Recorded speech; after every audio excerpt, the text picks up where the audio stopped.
In this video, we'll get started on assignment 1, and I will show you how to do exercises 1, 2, and 3. First, let's do an overview of the assignment. The reason you'll thank me for this later is because once you do all of these, you will have a catalog of virtually every dominant seventh chord and its respelling as a German augmented sixth. So whenever you find one in your analysis, you can just go back to this sheet and find it on the sheet and then know what key you're in. So on the top staff, you're going to take the given note and use it as the root of a dominant seventh chord, or a major minor seventh chord, however you want to think of it. And then you'll tell me in what key that note is 5, because remember, a dominant seventh quality chord always represents 5 of something. It can't be 1, 2, or 3, or 4. If it's dominant seventh quality, it's got to be a 5, at least for now. On the bottom staff, you're going to respell that same chord as a German augmented sixth in a major or a minor key.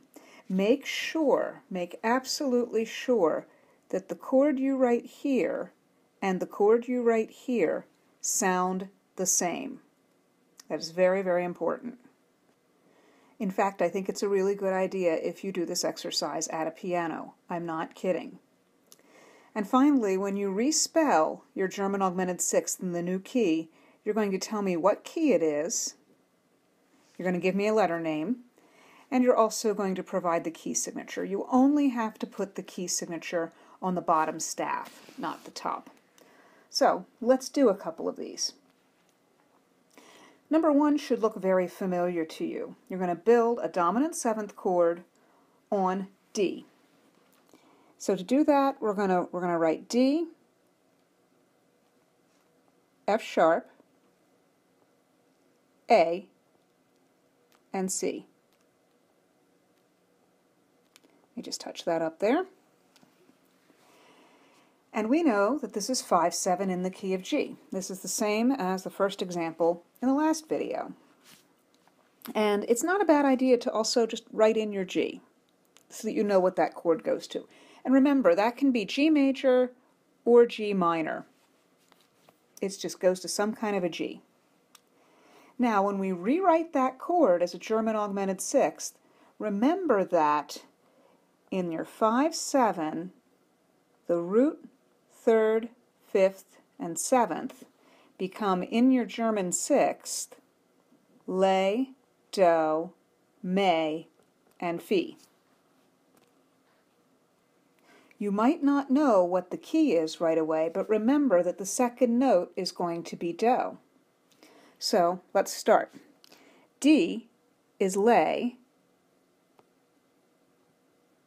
I'll color it in like we did the other one. F sharp is do. Oh hey, if that's do, then that's our key. So our key is F sharp minor. So what I'm going to do now is put in a key signature and erase the sharp that I put on the F, because it's going to be in the key signature. So our key signature for F sharp minor is 3 sharps. Let's put that in.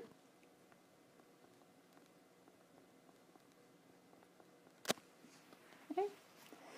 And let's finish up the chord. Lay, do, may, and fi in F sharp minor is B sharp.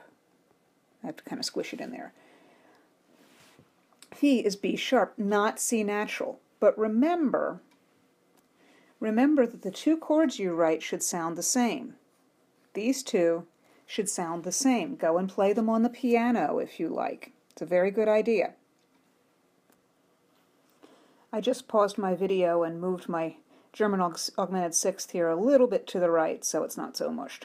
Anyway, once you've written that German augmented sixth, you're going to resolve it. So B sharp fi goes to sol, C sharp. Remember, we don't have to add the sharp because it's in a key. And then we're going to have the C sharp down here. The cadential 6/4, we use the notes of the tonic chord, F sharp, and A, and then we resolve it to 5, and because we're in a minor key, don't forget to add the leading tone.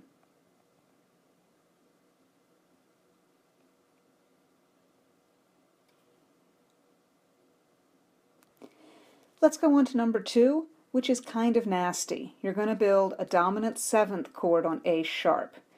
Now, here's a trick from Materials of Music. If you want to build a chord on A sharp, you can build the same chord on A and then just raise it a half step. So a dominant 7th on A would be A, C sharp, E, G. So we're just going to raise that a half step, and we're going to build A sharp, C double sharp, E sharp, and G sharp.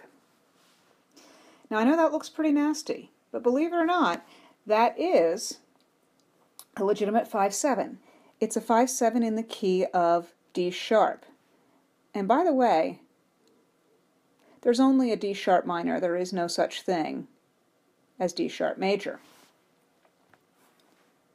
You remember D sharp minor, don't you? It has 6 sharps, relative minor of F sharp major. Well, anyway, trust me, it exists. Now when we rewrite this chord, we have a bit of a problem because A sharp is not lay in any key. In fact, nothing sharp can be lay because lay is a flatted note. So instead of changing just the top note like we did in number 1, we've got to change all 3 bottom notes. But our first job is to make the bottom note look like something that could be lay. Let's make it a flat, and B flat would make a lot of sense. So that's what we're going to do. So now in our new key, B flat is lay, and I'm just going to do it in letter names here. B flat, and then our do, remember the third becomes do, C double sharp will become D, and that's our key. So D major is the key we're in, and you only know it's major because I told you so. So let's put in our key signature for D major, 2 sharps of course.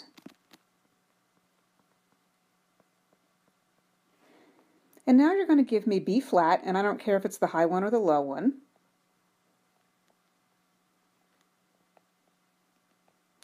D is do.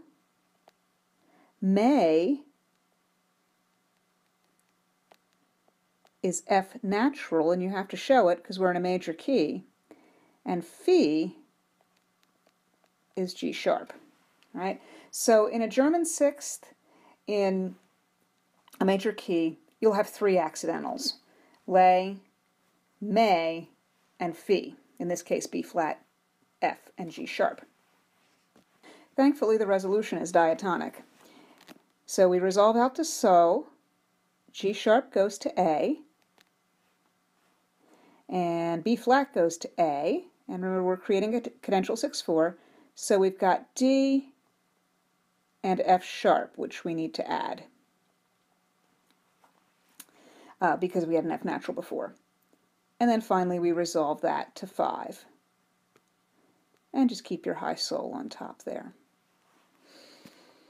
And again, play it and make sure that your chords sound the same. These two should sound exactly the same, even though they resolve differently. All right, let's do number 3. I think you'll like it a lot better. I'm going to do it slightly differently, though. Another way to do it is you can say, in what key is F sol, right? Because we know that F is the 5/7 of the key here. So F is sol in the key of B flat, so you can say 5/7 of B flat. And remember, you don't have to put a key signature on the top staff. All right, so that's easy. 5/7 in B flat major is F, A, C, and E flat.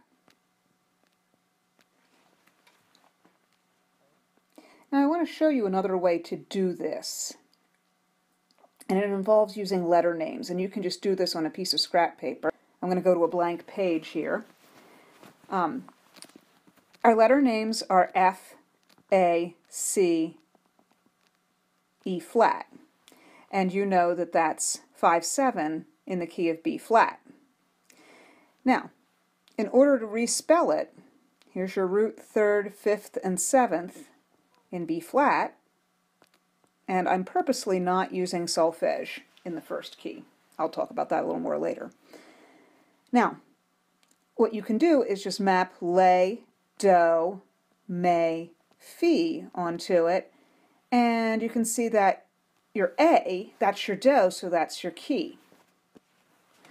Going back to our previous page, now we know we're in A, and because I said it's minor, we're in A minor. Hey, no key signature, all right? So let's respell it. Lay, do, may. Well, all that works in A minor, but E flat is not fi in A minor. D sharp is fi.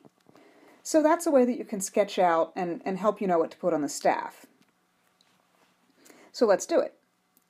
Here's lay, do, may, and D sharp is fi.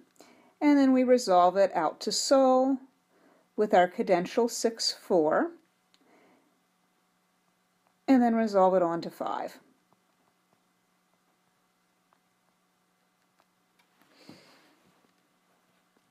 And don't forget that these two chords should sound exactly the same, and I very, very much encourage you to go and play them. So those are the first 3 examples on your homework. If you have any trouble with the rest of it, you know where to find me. Thanks, and have a great day.